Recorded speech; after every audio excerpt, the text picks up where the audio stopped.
It's absolutely untrue to say that youth of this age are more apathetic than other generations. To say that is to sort of marginalize this group of people who are a powerful emerging force in the world and a powerful force for positive change.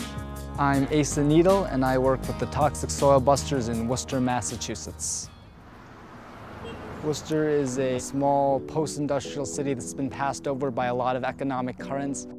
When there was a new wave of immigrant labor in the industrial boom, there was a whole bunch of cheap housing set up, and that housing was painted with lead paint. Lead paint is cheaper and it's built to last, and that's why it was used for almost a century.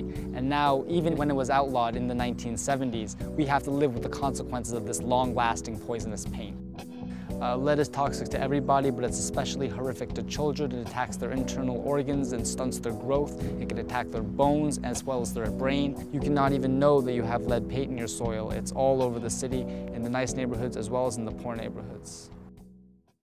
Toxic Soil Busters started when a group of youth and adults came together around the issue of lead soil in Worcester.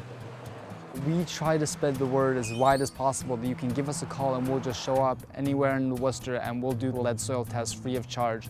I think we should test this soil separate from this soil because of the separate drip lines here and here. Yeah, it completely makes sense. Yeah, totally. And after we send that to a lab and it comes back, we put it in a spreadsheet. After that, we call them back with the test results and set up a SketchUp where we send a proposal of what we want to do in the house. We can ask if they're interested in doing remediation, such as bringing in a new layer of soil with a layer of landscaping fabric. Often, if you can't get the lead out of the soil, you have to simply put a Band-Aid over it to reduce the accessibility it has to humans. In the case of this particular homeowner, there was a patch of lead soil that she wanted covered up, so we laid down landscaping fabric and covered it with pea stone, as well as a sandbox for her child to play in back. Elsewhere, she wanted to grow plants and vegetables, so we built her a couple of raised beds in the front where she could do that and maybe bring her child out there and do that as well. It's covering areas that Foster plays in, and he comes in covered in dirt, and so it is a relief to know that we'll be able to be out here with kids and not have to worry about that. Asa stands out among a lot of the young people I've worked with.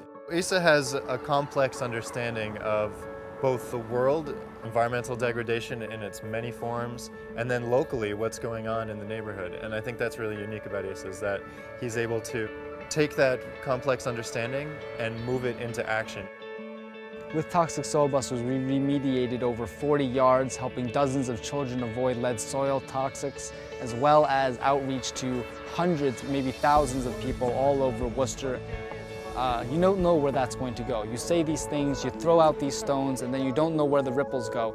But you hope that there's a chain reaction, that that act of education or that act of making a greater awareness somehow creates a greater world one by one, piece by piece.